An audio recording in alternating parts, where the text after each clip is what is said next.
may itatanong ako sa inyo. Kung halimbawa, nakatayo kayo sa pintuan ng langit at tatanungin kayo ng Diyos ng ganito, bakit kita papapasukin sa aking kaharian? Ano kaya ang maisasagot mo? Samahan niyo muna akong manalangin. Heavenly Father, salamat po na sama-sama kaming sumasamba sa iyo, Panginoon. Sama-sama kaming pumupuri, sama-sama kaming umaawit. Tanggapin niyo po ang aming mga awitin, ang aming mga tugtugin, Panginoon, ang aming pagsamba. Tanggapin niyo po at linisin niyo ang aming puso.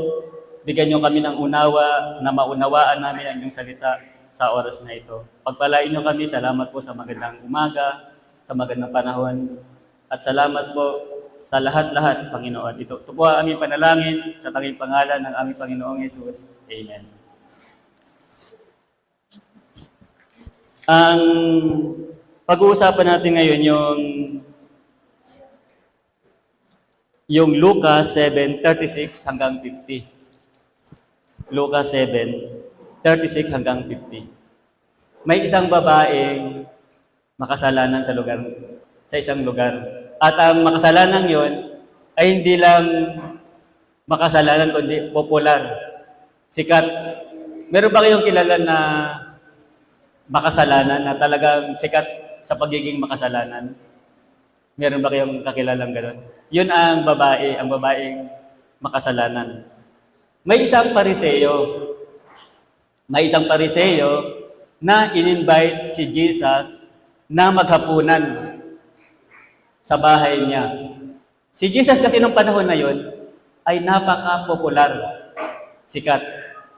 Maraming tagasunod, maraming sumusunod kay Jesus. Kaya itong ang Pariseyo, sila ang mga nagsiserve sa simbahan nung panahon ni Jesus at ng mga apostol. Hello, meron pa bang Pariseyo sa panahon ngayon? Meron pa kayang Pariseyo? Ang Pariseyo na in-invite si Jesus na maghapunan, si Jesus naman, tinanggap niya ang pag-invite sa kanya ng Pariseyo. Kaya pumuesto si Jesus sa mesa para maghapunan. Nabalitaan yun ng isang babaeng makasalanan. Nalaman niya na si Jesus ay nasa bahay ng isang Pariseyo. Kaya ang babae ay nagdala ng alabaster jar na puno ng pabango. Lumapit siya sa paanan ni Jesus. Paglapit niya sa paanan ni Jesus, hinugasan niya ng kanyang luha ang mga paa nito at binuhusan niya ng pabango. Inubos niya yung pabango sa paanan ni Jesus at ginawa niya ipinunas niya ang kanyang buhok. Pinunasan niya ng kanyang buhok ang paanan ni Jesus. At inisip ng Pariseyo na sa isip niya kung totoong propeta ang taong ito, ang sinasabi niya roon si Jesus. Kung totoong propeta ang taong ito, hindi niya papayagang hawakan ang kanyang mga paa.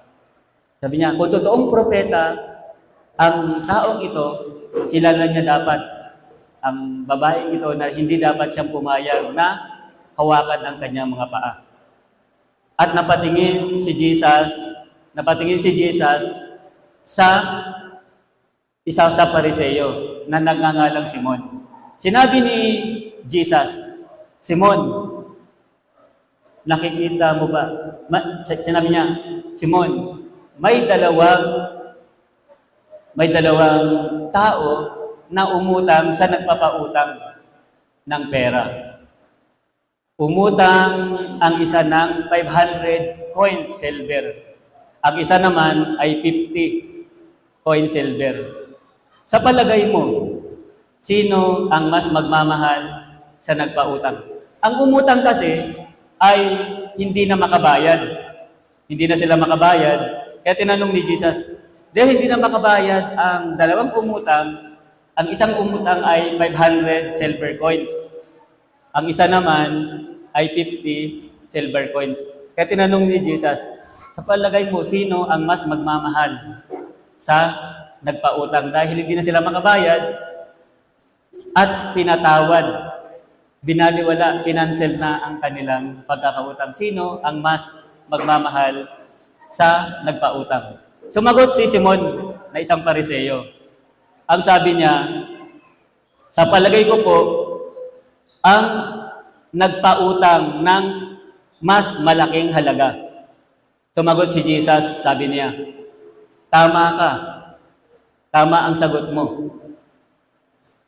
Nakikita mo ba ang babaeng ito? Tumingin si Jesus sa babae, ang sabi niya, nakikita mo ba ang babaeng ito?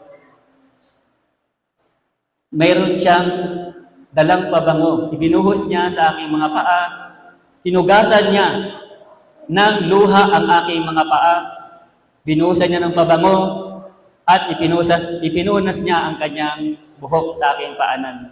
Subalit, ikaw, hindi mo man lang ako binigyan ng tubig o hindi mo man lang binuhusan ang aking buhok ng langis.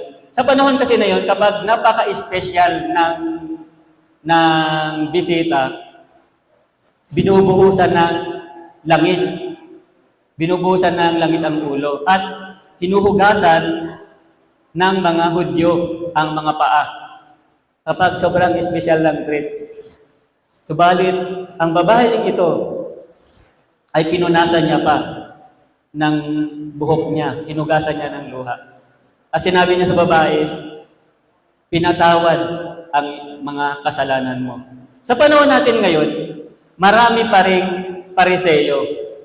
Marami pa ring nasa simbahan na hindi nila kilala si Jesus. Marami pa rin. Ang Pariseo ng panahon na yun, sila ang nagpapatupad ng mga batas. Mas mahigpit pa sila sa Diyos dahil marami silang inimbentong batas para higpitan ang tao. At sila ang magaling mag-interpret. Sila ang magaling mag-interpret sa lumang tipan. Magaling sila mag-interpret sa Biblia. Subalit, hindi nila na-encounter si Jesus. In-invite niya sa bahay niya. Meron pang stranger, hindi nagaroon.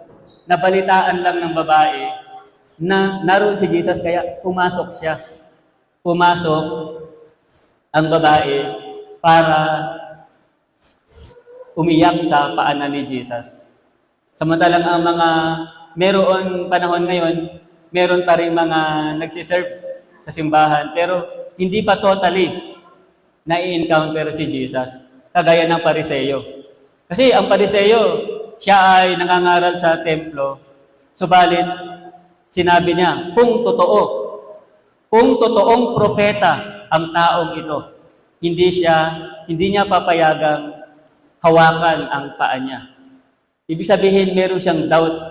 Bakit niya in-invite si Jesus? In-invite niya dahil popular, dahil sikat, dahil pinagkakaguluhan ng mga tao. In-invite niya ro sa bahay niya para masabi lang na sinusundan-sundan niyo lang si Jesus, sinusundan-sundan kasi siya ng mga tao, subalit ako, kaya ko siya i-invite, kaya ko siyang papuntahin sa bahay ko.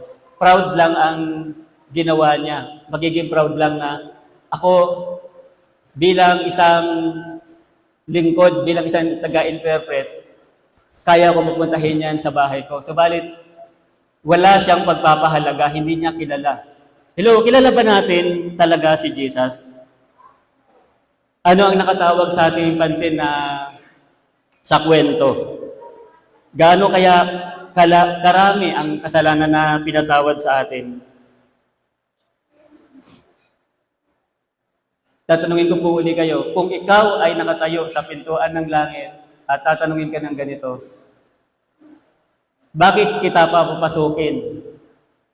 Bakit kita papapasukin sa aking kaharian? Ano kaya ang may sasagot natin sa Kanya? O nakakatiyak ka na ba? Base sa kwento na binasa natin sa Biblia, nakakatiyak ka na ba na pinatawad na ang iyong mga kasalanan? Nakakatiyak ka na ba na ligtas ka na?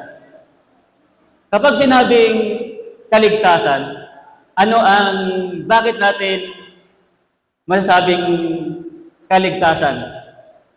Dumanas tayo ng biglaang bagyo. Maraming mga hindi nakaligtas. Di ba? Maraming mga hindi nakaligtas.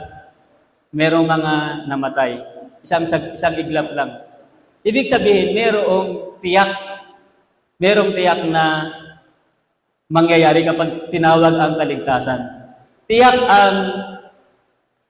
ang kapahamakan ng tao. Ang tao po kasi ay may pananagutan. Di ba, pinag-aaralan, marami tayong pasukan ngayon, mga kabataan. Pinag-aaral natin ang noun and pronoun. Di ba? Ang tao at ang hayop at ang mga halaman. Kapag sinabi nating human, meron siyang pananagutan. May pananagutan ang lahat ng tao.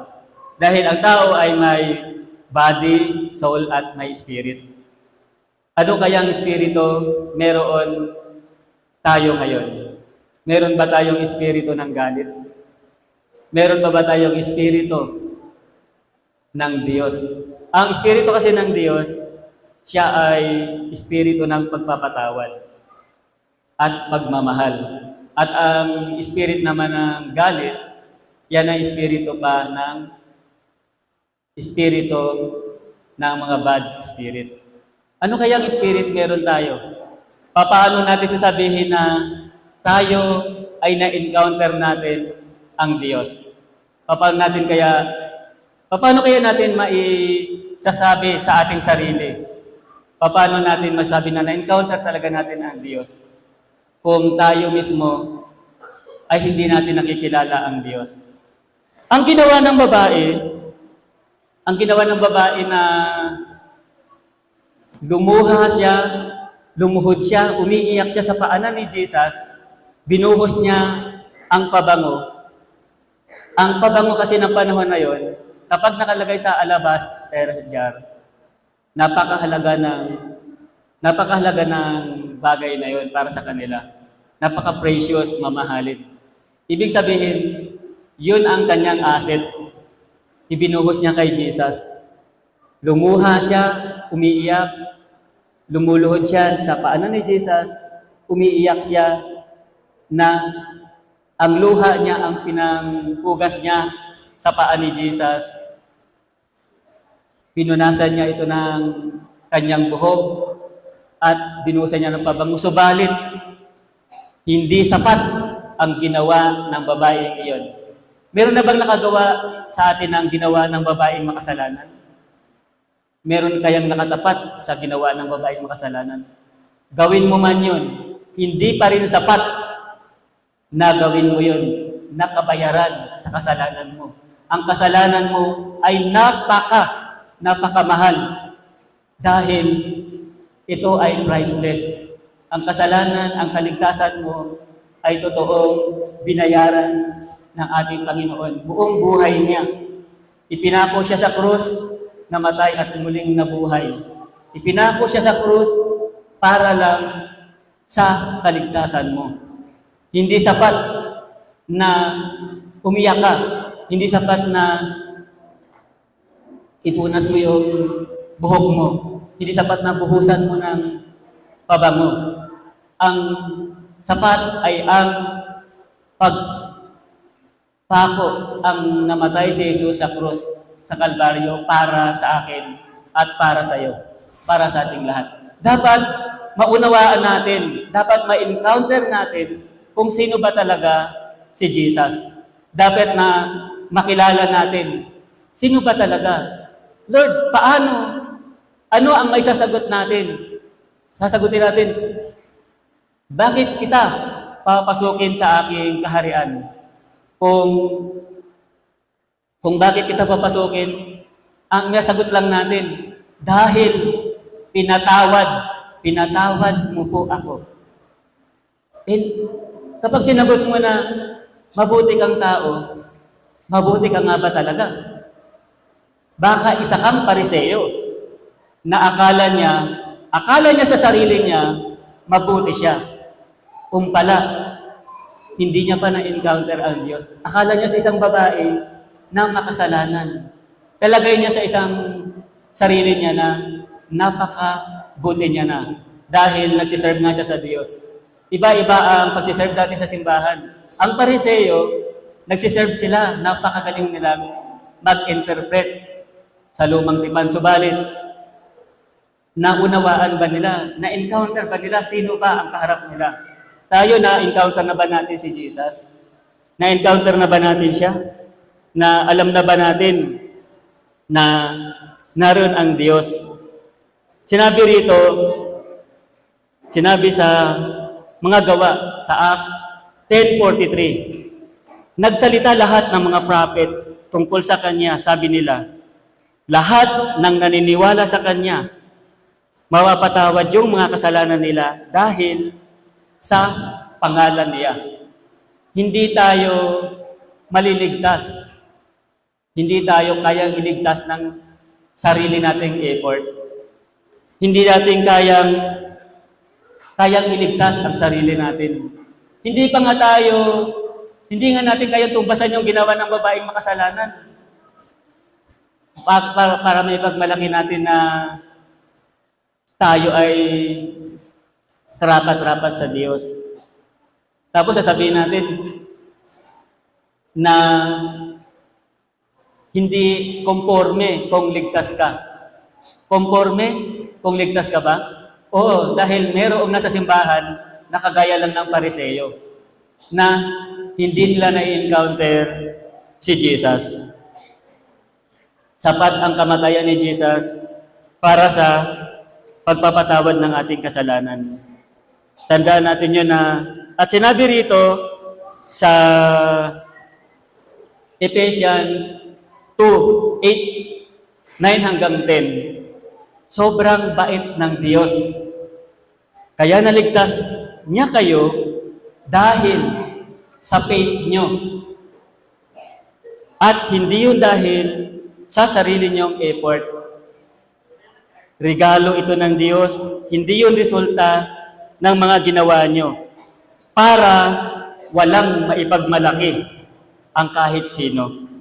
Kung ano tayo ngayon, kung bakit tayo nagsiserve, kung bakit tayo nagkakaisa tuwing linggo narito sa panambahan, kung bakit tayo nagkakaroon ng oras para sa pagbabible study sa mga kabataan, kung bakit tayo humahayo, kung bakit tayo nagmimisyon.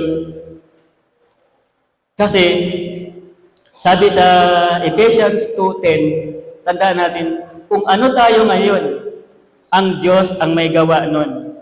Ginawa tayong united kay Christ Jesus para gumawa ng mabubuting bagay na hinanda na ng Diyos noon pa para gawin natin.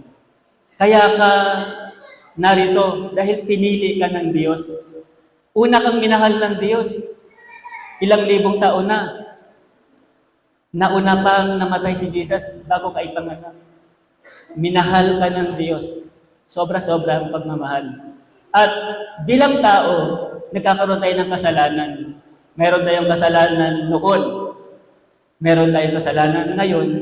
At magkakaroon pa tayo ng kasalanan bukas.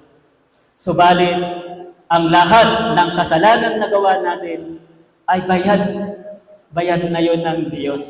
Dapat malinaw sa atin, huwag tayo maging kagaya ng pariseo na ang pariseo, naroon lang siya sa simbahan pero hindi nila totally na-encounter ang Diyos.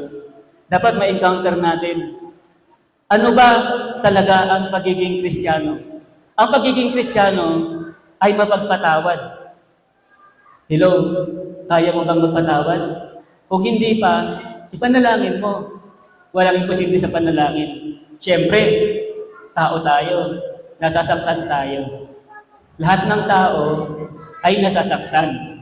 Marami naman kasi sitwasyon Alam nyo, may isang pelikula dati na sobrang popular. Napaka-popular na isang pelikula. At ang pelikulang yun talagang blockbuster. Ang pamagat niya, kapag puno na ang salok. Kahit na nawala na si EPJ, mapapanood pa rin natin sa mga YouTube. Bakit puno na ang salok? Bakit kaya ang daming tao nagkatinginan lang, nagbabarilan na, nagkatinginan lang, nagkaroon lang ng, naunahan lang yung motor ng kotse, nagkabarilan na, nagkakasuntukan na. Bakit kaya?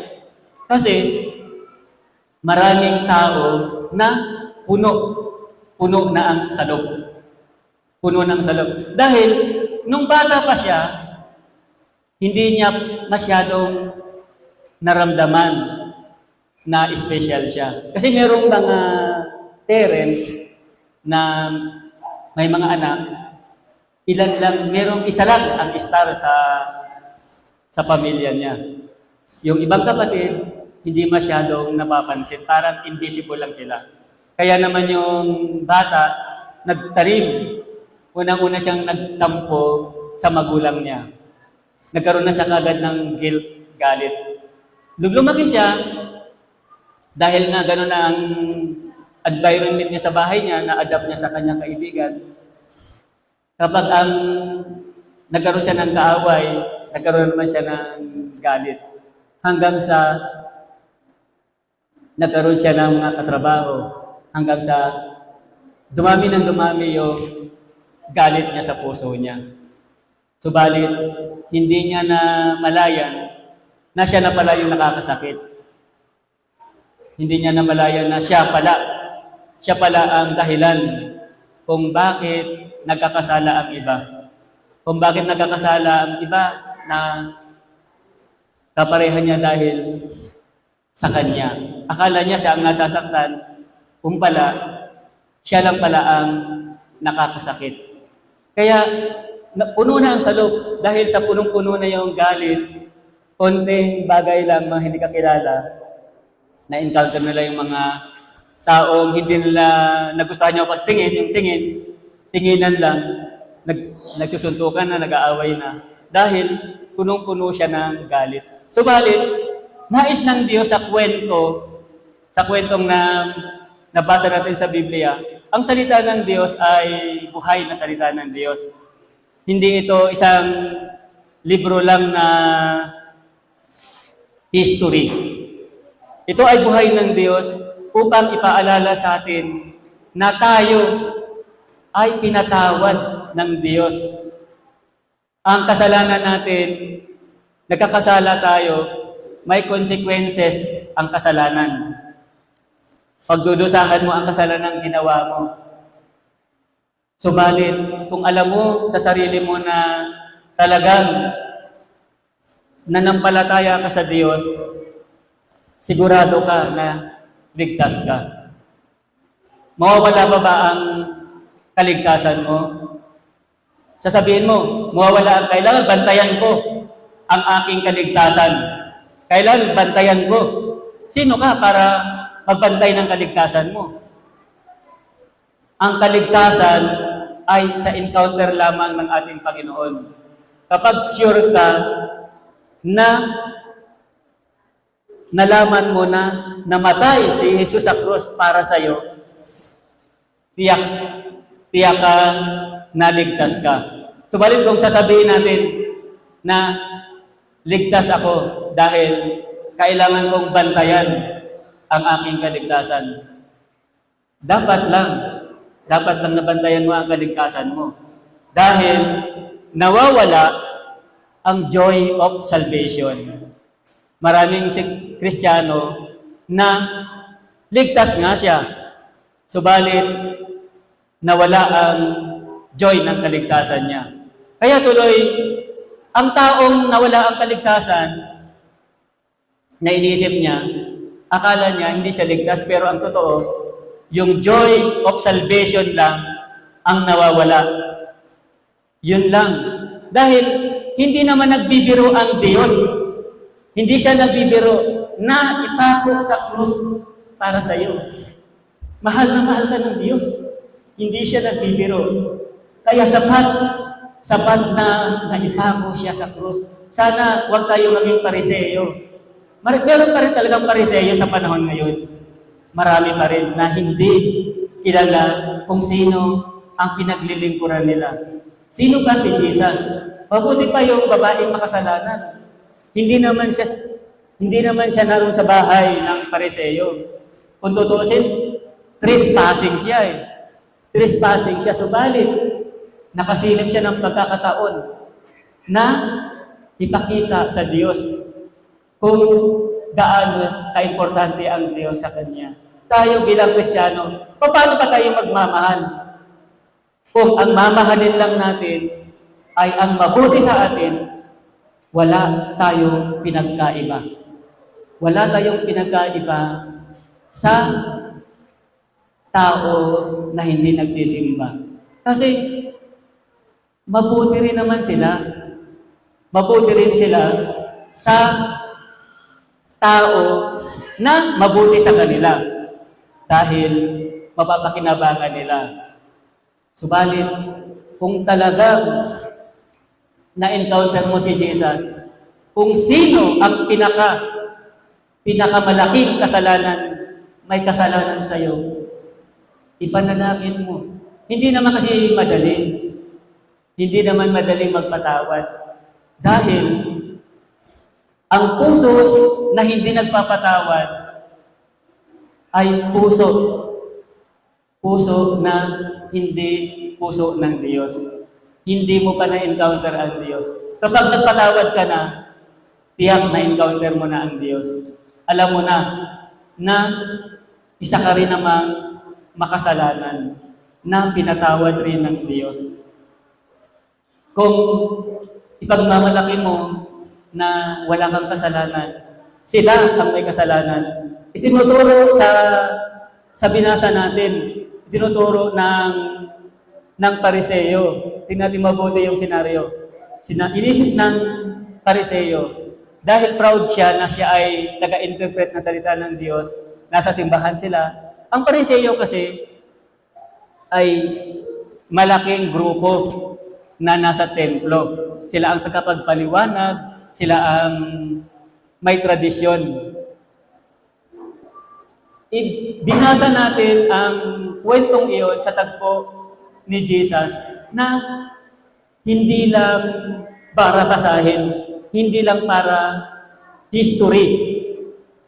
Binasa natin ito upang mapaalaala sa atin na may mga pariseyo pa rin sa panahon ngayon. Pariseyo ka kapag inisip mo na mas mabuti ka kaysa sa iba.